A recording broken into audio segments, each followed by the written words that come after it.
Yo tout le monde, c'est Quentin, bienvenue dans cette nouvelle vidéo. Aujourd'hui on va parler d'un sujet un peu différent d'habitude. Nous allons essayer un plugin que peut-être certains connaissent déjà dans le monde de l'audiovisuel, Enhancer. Alors Enhancer, qu'est-ce que c'est? En fait c'est un outil de post-production pour la photo et la vidéo, utilisé principalement dans des logiciels comme DaVinci Resolve, Adobe Premiere Pro, Final Cut, même aussi Photoshop et bien d'autres j'imagine. Son objectif principal est de donner un rendu inspiré des films argentiques à vos images numériques. Donc c'est parfait pour celles et ceux qui souhaitent donner ce genre de look à leurs images. Enhancer en fait simule des pellicules argentiques, donc ça va reproduire fidèlement l'apparence de différentes pellicules classiques et très connues dans le monde du cinéma et aussi de la photographie. Donc voilà, au niveau du grain, de la couleur, du contraste, notamment le bloom ou l'adoucissement des hautes lumières, la halation et bien d'autres effets. Mais on va voir tout ça pendant ce test. C'est bien Enhancer eux-mêmes qui m'ont contacté pour que je puisse tester le plugin avec pour le moment un mois de la licence pro, voilà, qui m'ont offert comme ça pour que je puisse essayer. Mais je n'ai pas été rémunéré pour cela. Donc ce qui est très cool, c'est que voilà, je suis libre de dire absolument tout ce que je veux sur le plugin. On va tester tout ça ensemble et voir ce que ça donne dans cette vidéo. J'ai déjà utilisé un petit peu l'équivalent prévu sur la version studio de DaVinci, donc le logiciel de montage vidéo que j'utilise.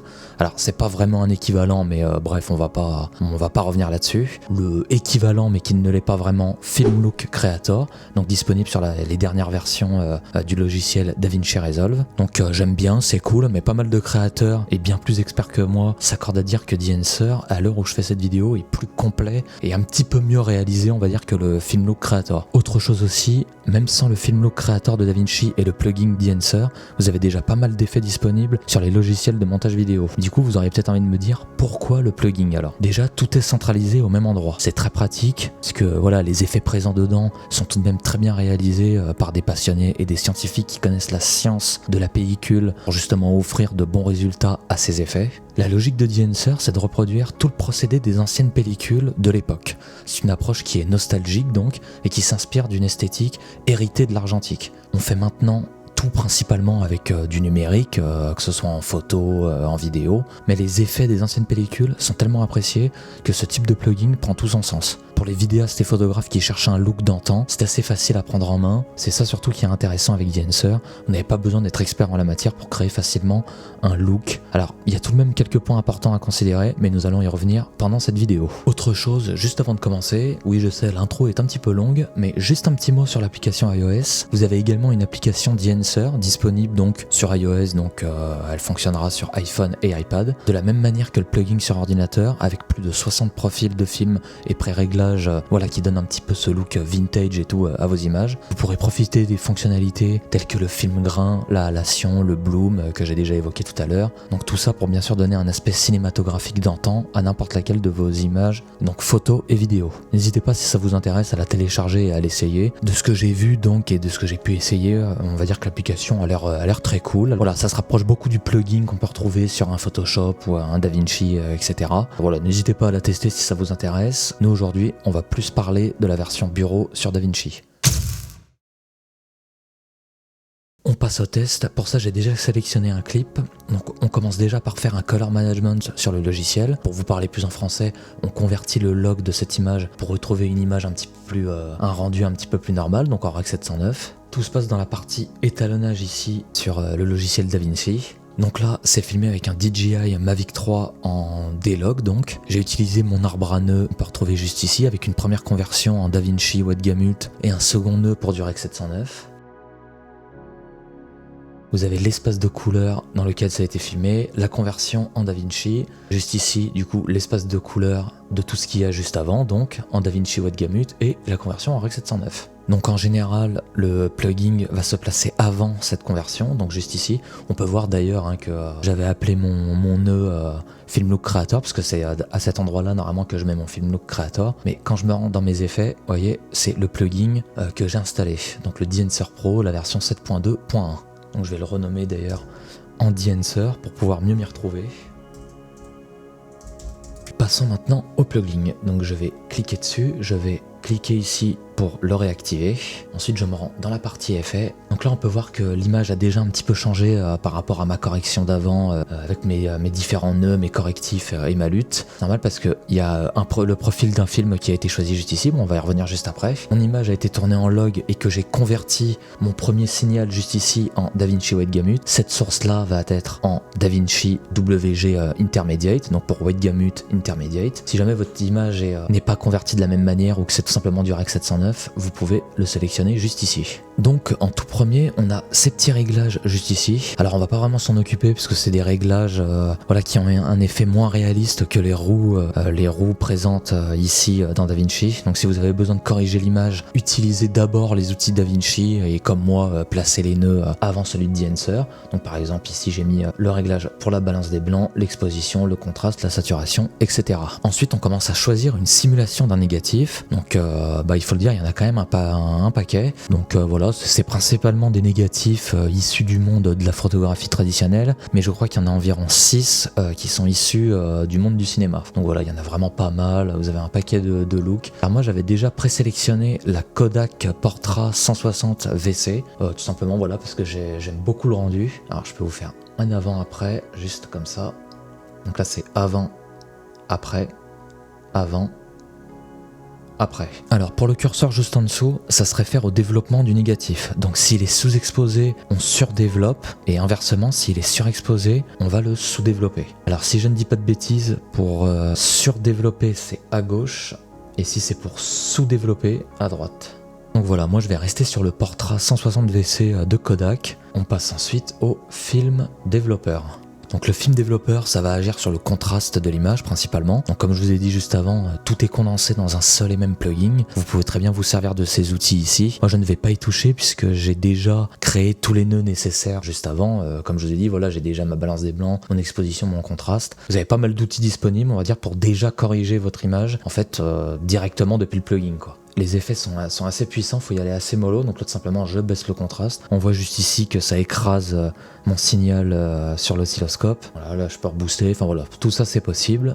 Moi comme je vous ai dit, je vais le remettre comme c'était, je vais désactiver cette option. Et on va maintenant passer à la film compression. Le film compression, ça va agir sur les hautes lumières présentes dans votre image. Donc vous pouvez les écraser ou non. L'effet est très cool et plutôt bien réalisé, je trouve. On va tester un petit peu ça. Je vais mettre ici, je l'active. Rien qu'en l'activant et en le désactivant, vous voyez, ça vient un petit peu aplatir mes hautes lumières. Donc encore une fois, vous pouvez le voir juste ici dans l'oscilloscope. Lorsque je l'active, ça aplatit un petit peu plus les hautes lumières. Ça donne un rendu un petit peu moins criard, on va dire, à l'image. On va remettre tout ça à 0. Hop, je vais le désactiver, on va passer à l'expand. Alors l'expand à l'inverse, c'est très simple, c'est pour travailler le point noir. Donc en fait on va pas venir travailler du coup sur les hautes lumières juste ici sur le signal de l'image, mais on va plutôt travailler ici, dans la zone sombre. Donc pareil, je vais l'activer et on va voir un petit peu le rendu que ça donne lorsqu'on déplace les curseurs. Donc là on voit on a le black point, ouais là ça vient vraiment, donc si je vais vers la droite ça vient vraiment ajouter, ça ajoute énormément de noir dans l'image. Si je vais un petit peu fort, vous voyez ça écrase d'ailleurs même complètement mon signal ici. Hop, donc là pareil, je vais désactiver cette option et on va passer maintenant au print. Alors on va passer à la seconde partie de la vidéo. Je pense les outils qui intéressent le plus de monde ici, ce sont les outils dits spatiaux. Donc les outils spatiaux, en fait, ils ont des réglages, des priorités bien distinctes, etc. En fait, qui vont interagir uniquement dans certaines parties de l'image. Alors pour ces outils, en fait, il s'agit de défauts qui étaient présents donc en fait sur les anciennes pellicules. Donc comme vous avez le grain, la halation qu'on verra un petit peu plus tard. Donc on pourrait dire que les capteurs et les optiques d'aujourd'hui sont presque parfaits en fait. On a vachement moins de défauts qu'avant. Quand vous prenez un objectif avec une caméra cinéma numérique, enfin on a vachement moins de défauts. Les flares par exemple, lorsqu'on filme avec une source de lumière qui vient directement taper en face de la lentille, bon on a encore un petit peu de flair, on a encore un petit peu de les distorsions des objectifs, des aberrations chromatiques, etc. Mais on a quand même vachement moins de défauts qu'à l'époque. Avant, il y avait le grain typique justement présent dans les pellicules. Donc, on commence par le grain. Donc, c'est très apprécié. Et moi-même d'ailleurs, j'avoue être assez touché par cet effet à l'image. Donc, lorsque c'est présent dans une vidéo ou même dans un film, dans des séries, etc. Donc, vous avez des pré-réglages déjà disponibles, comme voilà le 65 mm. Avec l'ISO et ça va jusqu'à ici le 8 mm.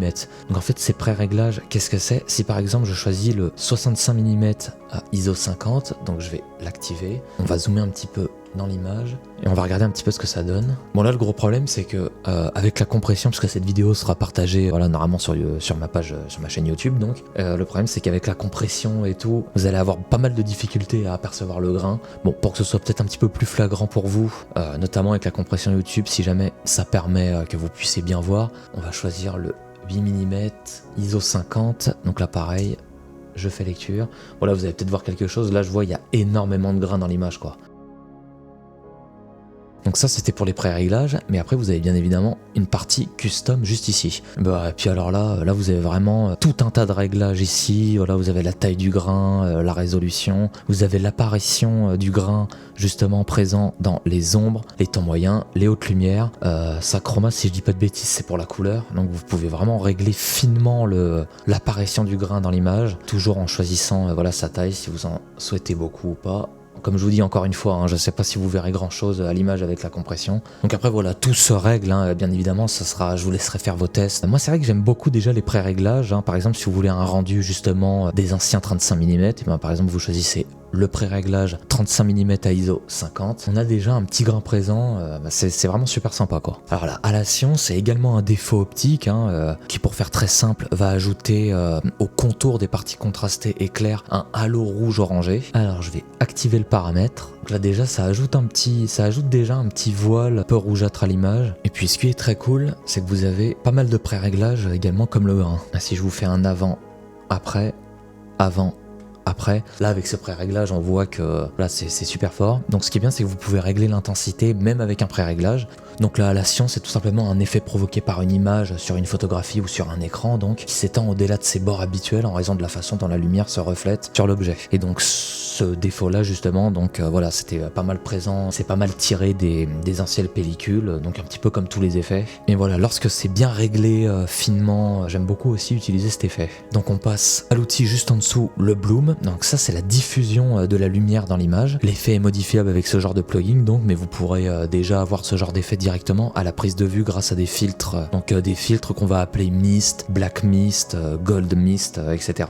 Donc là pour le moment l'effet est très léger. Alors j'imagine qu'il y a encore, ouais voilà c'est ça, il y a encore des pré-réglages. Et ben je vais choisir le 8 mm hein, toujours, ça vous mettra l'effet au maximum pour que vous puissiez voir un petit peu ce que ça va affecter sur l'image. Donc là je vais le désactiver et l'activer, avant, après, et zoomer un petit peu là sur la cascade, voir ce que ça fait. Ouais, c'est très léger, donc je pense que là, pour vraiment s'amuser avec cet effet, faut peut-être mieux aller dans le custom. J'ai moi-même déjà utilisé des filtres mist, donc ça va vraiment en fait adoucir les hautes lumières et notamment les visages des modèles et tout que vous photographiez, donc c'est très cool. On passe à l'autre paramètre, donc là c'est le film damage. Je vais l'activer, je vais vous faire une lecture. Là si vous voyez ici, vous voyez en fait, il y a plein de petites poussières et de petits artefacts. Je sais pas si vous allez les voir. Ouais, si, je pense qu'on va les voir là, vous voyez, ça apparaît un petit peu partout.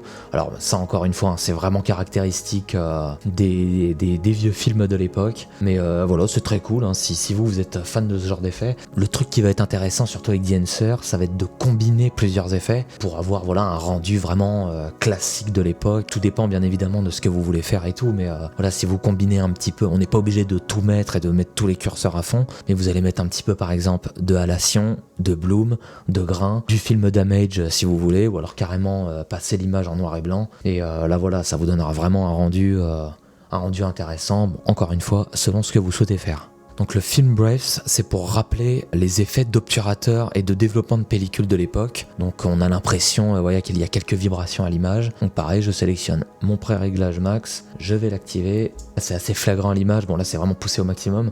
En fait on voit des variations dans les teintes et tout, ça rappelle vraiment ce que faisait à l'époque le développement de ce qu'on pouvait avoir en fait lorsqu'on développait un négatif. Bon là l'effet est vraiment poussé à son maximum, mais ça pareil, hein, combiné avec d'autres effets, et si jamais c'est réglé finement et tout, ça peut vraiment donner un côté intéressant à votre vidéo. On va quand même essayer voilà, avec le 65 mm, le pré-réglage 65 mm, on va voir un peu ce que ça fait.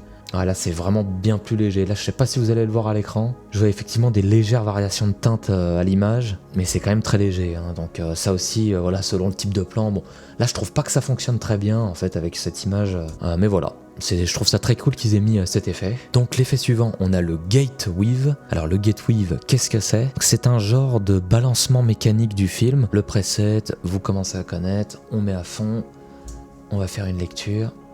Ah pareil, je sais pas si vous allez bien voir, en fait on voit que l'image est toute tremblotante quoi, tout simplement. Donc ça fait vraiment référence au balancement mécanique du film. Ensuite on a l'overscan.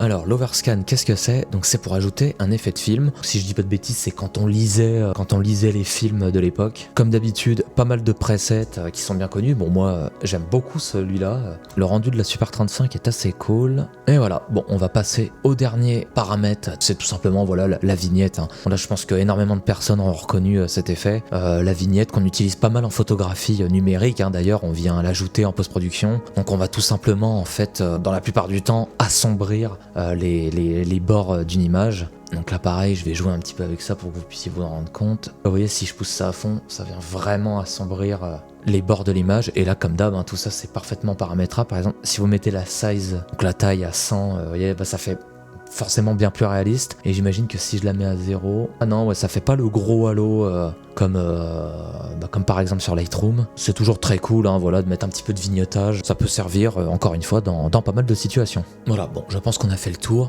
Comme vous avez pu le voir pendant le test, le plugin est très intéressant et plutôt bien réalisé. Hein. J'aime beaucoup les effets, les divers effets voilà, qu'ils ont ajoutés. Bon, je suis passé assez rapidement dessus. On va pas épiloguer 4 heures sur chaque effet. De toute façon, vous voyez à peu près ce que tout ça veut dire. Je pense que vous aurez bien compris l'objectif premier de ce à quoi sert ce genre de plugin. Donc bien sûr cela va dépendre de votre intention de post-production et du genre de vidéo que vous souhaitez faire.